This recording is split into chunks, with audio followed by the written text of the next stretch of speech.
لوری میں قرآن ملے گا تو اللہ کی قسم جوانی میں قرآن کی تلاوت سے گھر مہکے گا.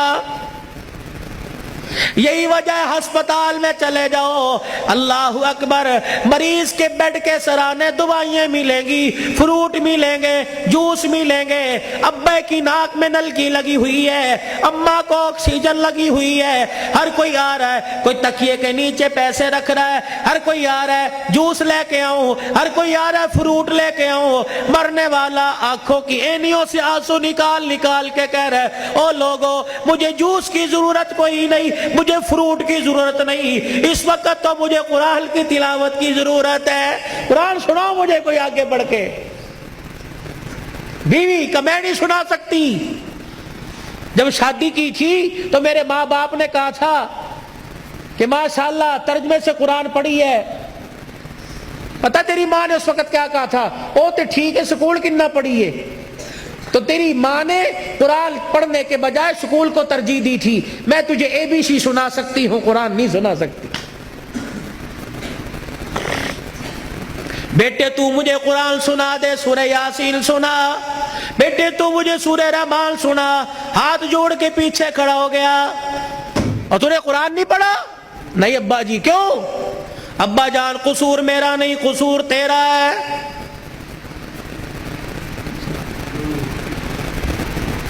تم نے کہا تھا 2 گھنٹے بولنا ہے تو گھنٹے میں ٹپ ٹپ ہونا شروع ہو گیا. بھائی پانی تو چھوڑو، درود شریف پڑھو، درود شریف پڑھ کے ساؤنڈ کو ہدیہ کرو.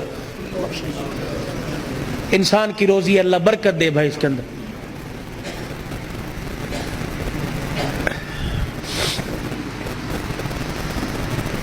ابا جان آج کہہ رہا ہے قرآن سنا. کتھوں سناواں تینوں قرآن؟ ابا جان وہ یاد کر میں دنیا میں نہیں آیا تھا. ابا تو مزدوری کر کے شام کو آیا، میری ماں تجھے دیکھ دیکھ کے مسکرا رہی تھی. تو نے میری ماں سے کہا تھا خیر ہوئے آج کیوں ہنس رہی ہے؟ اللہ اکبر. تو نے کہا رات نہیں، میری ماں نے کہا رات کو بتاؤں گی. ابا جان جب تنہائی میں میری ماں اور تو بیٹھے تھے، ابا جان تے میری ماں خوش ہو کے رونے لگی.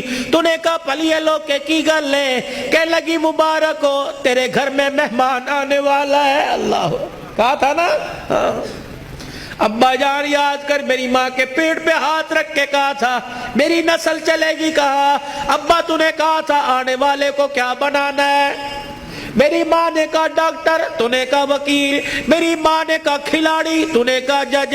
ابا جان وہ رات یاد کرو. اللہ اکبر. میں ماں کے پیٹ میں سن رہا تھا تو نے کہا ڈاکٹر بنانا، تو نے کہا وکیل بنانا. ابا جان اماں جان ساری رات بحث کرتے رہے. کسی نے کہا ڈاکٹر بنائیں گے، کسی نے کہا وکیل بنائیں گے. میں سن رہا تھا دونوں میں سے کسی نے ساری رات میں یہ نہیں کہا اسے قرآن کا حافظ بنائیں گے. تو آج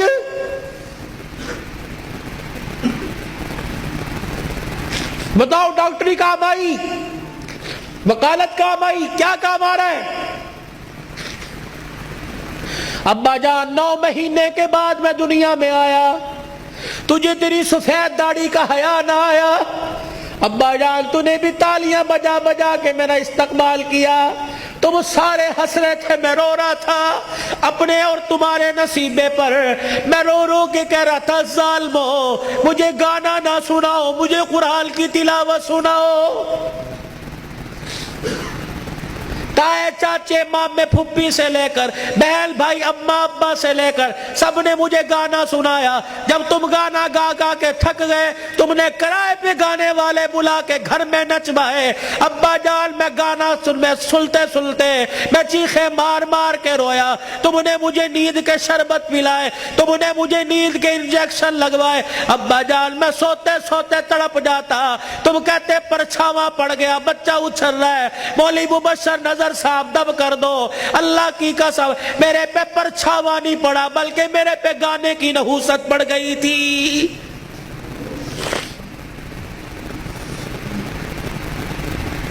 اتنا سا میں اسکول کا بیگ لے کے گھر سے نکلتا، گانے کی آواز سن کے نکلتا، 10 گھنٹے بعد 8 گھنٹے بعد گھر آتے مجھے گانے کی آواز ملتی، روٹی پکاتے ہوئے ماں گانا سنا کرتی، آٹا گولتے ہوئے گانا سنا کرتی، جھاڑو دیتے ہوئے گانا سنا کرتی۔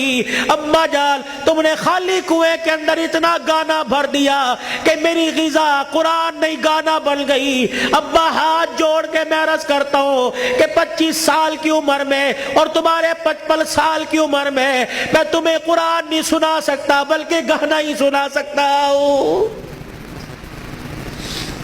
میں کہاں سے لاؤں وہ لال جو فاطمہ کی گود میں آیا تھا اور سیدہ فاطمہ الزہرا نے سینے سے لگایا اور سینے سے لگا کر بیٹے کو دودھ پلا کے مسکرا کے قرآن سنایا اور دل کی دنیا میں کہا اس قرآن کی قیمت کیا ادا کرے گا، اس مسکرانے کی قیمت کیا ادا کرے گا، اس گود کی قیمت کیا لگائے گا۔ تو حضرت حسین نے مسکرا کے ماں کی طرف دیکھا کہ اماں تو نے مجھے گود میں قرآن سنایا، انشاءاللہ میں کل کربلا کے میدان میں تجھے نیزے کی نوک پہ چڑھ کے اللہ کا قرآن سناؤں گا۔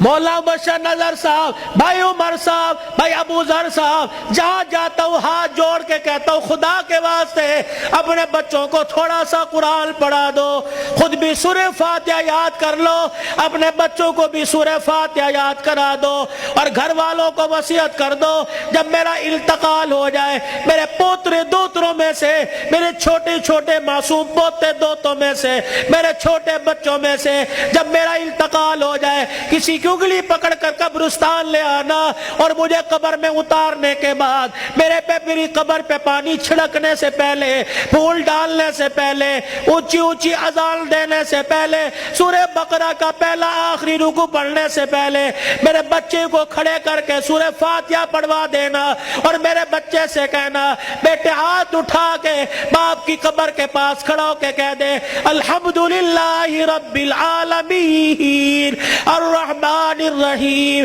جب بچہ میری قبر کے پاس کھڑا ہو کر مجھے رحمان رحیم کہے گا اللہ قبر میں سے حساب لینے والے فرشتوں کو واپس بلائے گا، یا اللہ بڑا گناہگار ہے، اللہ فرمائے گا تم قبر کے اندر کا دیکھ رہے ہو، میں قبر کے اوپر کا منظر دیکھ رہا ہوں، اس کا چھوٹا سا بچہ باپ کی قبر کے سرانے کھڑے ہو کر مجھے الرحمن الرحیم کہہ رہا ہے، میں اپنے بارے میں الرحمن الرحیم اس کے بچے سے سن کے اس کے باپ کو عذاب دوں، میں اللہ کی غیرت گوارا نہیں کرتی ہے۔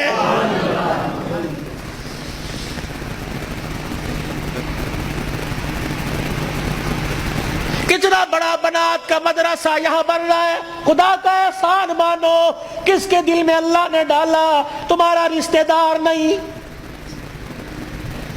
نہ تمہارے باپ کے خاندان کا، نہ تمہارے ماں کے خاندان کا، یہ اللہ کا کرم ہوا، باہر کا پیسہ کما کر تمہارے گاؤں میں لا کر قرآن کے ادارے پہ لگا رہا ہے۔ دعا دیا کرو، اس کے لیے دعا کیا کرو اور اپنے لیے بھی دعا کرو، یا اللہ انگلینڈ کا پیسہ قبول کر لیا، میرا پیسہ کیوں میرے منہ پہ مار دیا، میرا پیسہ ڈاکٹروں پہ لگے گا، میرا پیسہ ہسپتالوں پہ لگے گا، میرا پیسہ جھوٹے مقدموں میں لگے گا، میرا پیسہ وکیلوں میں لگے گا، یا اللہ کب قبول کرے گا، میرا پیسہ مسجد پہ لگے گا، قرآن کے ادارے پہ لگے گا، میری کمائی قرآن کے ادارے پہ لگے گی، میری دنیا بھی بن جائے گی، میری آخرت بھی بن جائے گی۔